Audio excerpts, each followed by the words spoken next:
इसी प्रकार अन्य प्रसंगों को श्रवण करने के लिए महाराज श्री के एकमात्र अधिकृत ऑफिशियल यूट्यूब चैनल को सब्सक्राइब करके बेल आइकन को अवश्य दबा दें।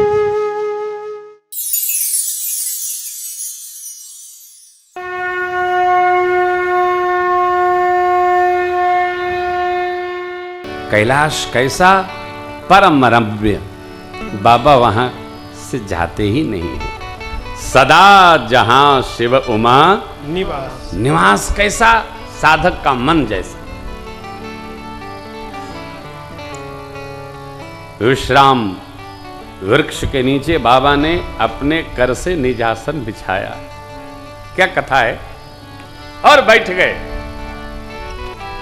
देखिए, साधक का आसन भी सब नहीं बिछा सकते, इसलिए प्रातः स्मरणीय समर्थ स्वामी रामदास जी महाराज आसन किसी को देते नहीं थे, अपने बगले में रखते थे। दे तो हम नहीं है, लोग छीन लेते हैं।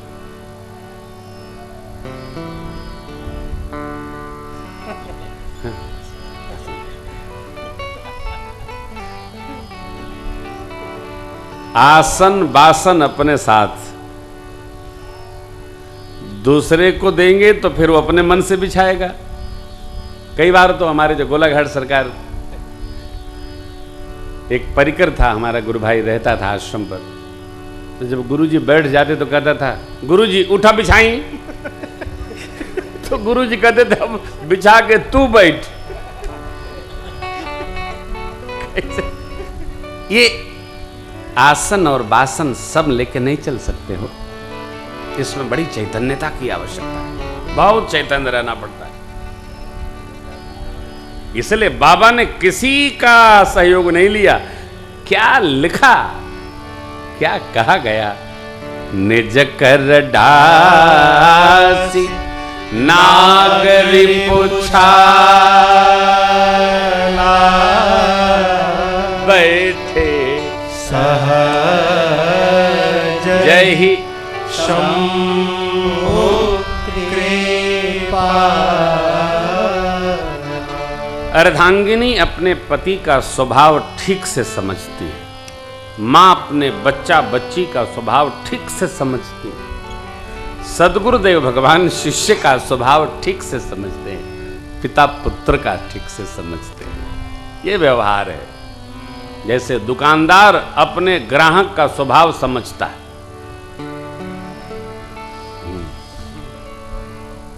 जो पैसा देने वाले लोग होते हैं ना, उनका सामान वो देता जाता है। उधारी वालों को बस 2 मिनट, बस 2 मिनट, जानता है इनको तो ले जाना है, दे जाना है नहीं, इसलिए वो सावधान। यहां मेरी मां स्वभाव जानती है। अस्तु, बाबा ने कहा क्या, पार्वती भल अवसर जानी। पार्वती शांत बाबा बैठे। गई शंभु पही मातो भवानी। गई शंभु पही मातो भवानी। जानी प्रिया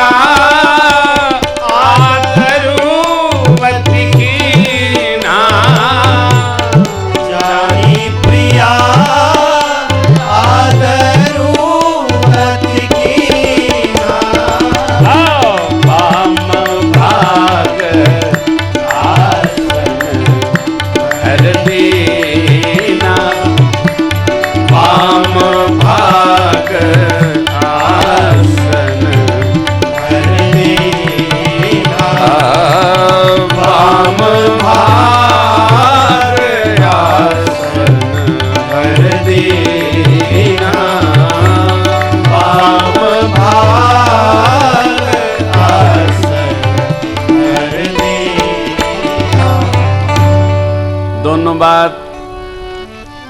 पार्वती अम्बा भल अवसर, भल माने उत्तम अवसर किस बात का, आ तो बाबा के साथ बैठने का।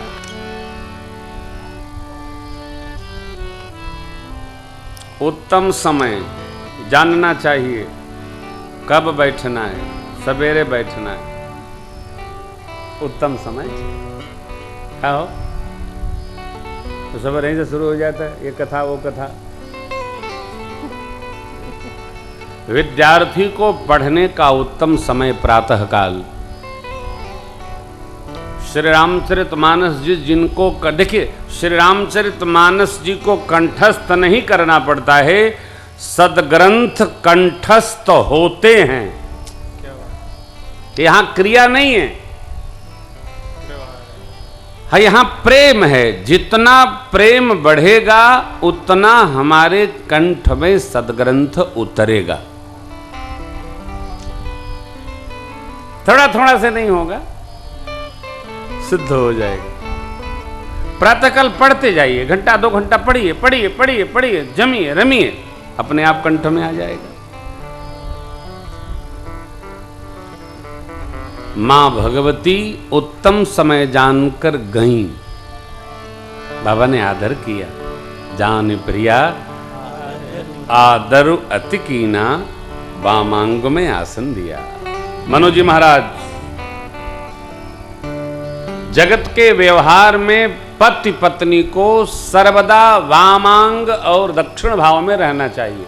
जगत के व्यवहार में, और जब पुण्य धर्म परमार्थ यजन करना हो तो दक्षिण अर्धांगिनी हो जाती। बिस्तर पर भी, चलने में भी, जब सत्कर्म करना हो, पुण्य अर्जन करना हो तो अर्धांगिनी दक्षिण हो जाती।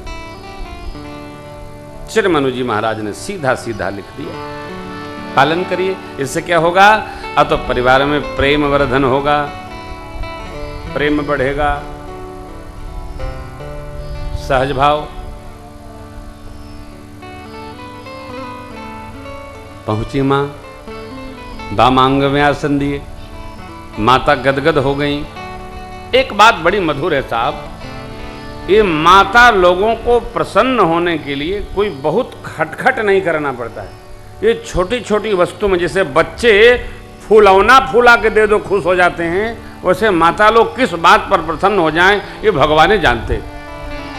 सरकार छोटी छोटी प्रसन्नता प्राप्त करके गदगद हो जाते। अब देखिए मां, पति ही हेतु अधिक अनुमानी,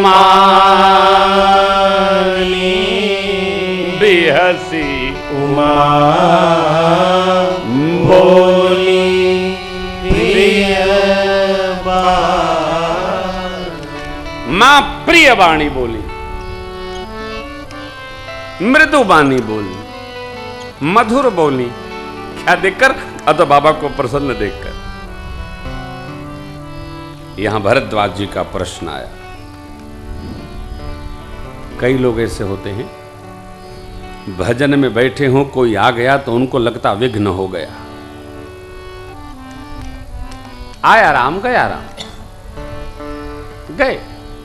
हाँ हाँ हाँ, बाबा ने प्रश्न किया। यहां इस अवसर पर याज्ञवल्क्य जी महाराज ने कितना सुंदर परिमार्जन दिया। कथा जो सकल लोक हितकारी, अब सोई पूछन चाह शैल जो सब लोगों का हित करने वाली कथा है। मां भगवती पार्वती जी वही भोलेनाथ से पूछना चाहती।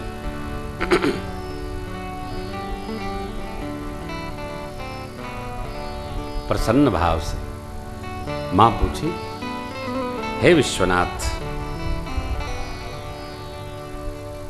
सारा जगत आपकी सेवा में है, तीनों लोग आपकी महिमा का गुणगान करता है।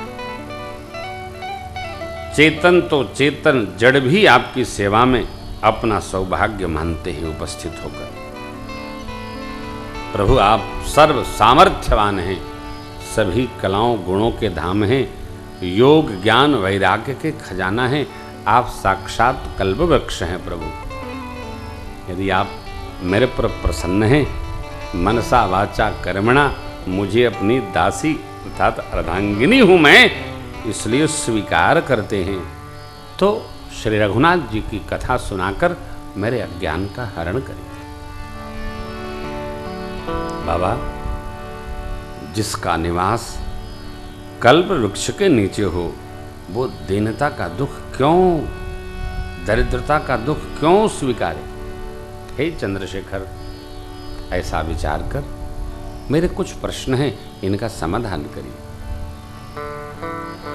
बाबा मुस्कुराए और मां ने प्रश्न श्री चरण में रखा। प्रभु, जो परमार्थ तत्व वेत्ता मुनि लोग हैं, राम जी को ब्रह्म आदि अंत से हीन सर्वभाव कहते हैं। शेष नारायण, सरस्वती जी, वेद पुराण सभी अपने अपने प्रकार से भगवान के गुण का गान करते हैं, और आप प्रभु दिन रात राम राम राम राम राम राम का आदर पूर्वक जप करते हैं। ये जो राम जी हैं, ये अयोध्या नरेश चक्रवर्ती महाराज के पुत्र ही राम हैं, अथवा कोई अजन्मा तीनों गुणों से परे नौ दर्शन में आने वाले अन्य गति कोई और हैं? सरकार, मेरा प्रश्न है, यदि राजपुत्र हैं तो ब्रह्म कैसे? अब ब्रह्म जो सर्वव्यापी है, यह स्वरूप धारण किया तो अपने स्त्री के वियोग में रुदन क्यों? चरित्र का दर्शन करके, महिमा का श्रवण करके मेरी बुद्धि में भ्रम उत्पन्न हो रहा है। इच्छा रहित सर्वव्यापी कोई विशेष तत्व हैं तो हे नाथ, मुझे समझाकर कहिए, मैं अज्ञानी हूं, प्रश्न करने में कोई त्रुटि हो गई हो तो आपके श्री चरण की दासी हूं, यह जानकर क्षमा करिएगा। विगत जन्म में मैंने प्रभु की प्रभुता का वन में दर्शन किया, भय में होने के कारण से मैं आपको सुना नहीं सकी, तथापि मेरे मन में बोध नहीं आया। उस व्यवहार का जो फल था मैंने भली भांति पाया, परंतु अब मेरे मन में पिछला भ्रम नहीं है। मुझे भगवान के दिव्य गुण चरित्र को श्रवण करने का भाव जग गया, मेरी रुचि है। देखिए, कथा सुनाई ही उसको जाए जिसकी कथा में रुचि हो।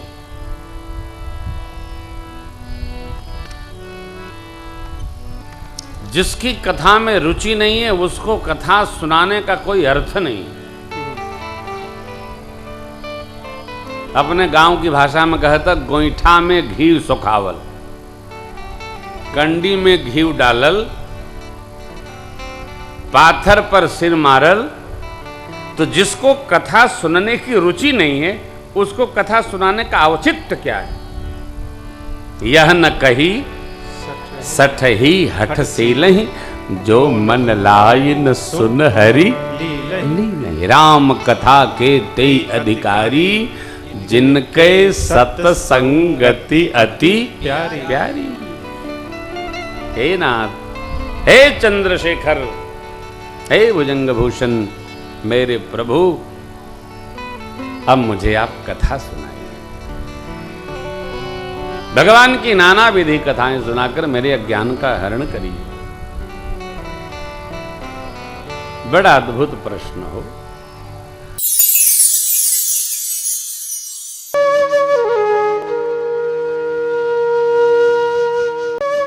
इसी प्रकार अन्य प्रसंगों को श्रवण करने के लिए महाराज श्री के एकमात्र अधिकृत ऑफिशियल YouTube चैनल को सब्सक्राइब करके बेल आइकन को अवश्य दबा दें।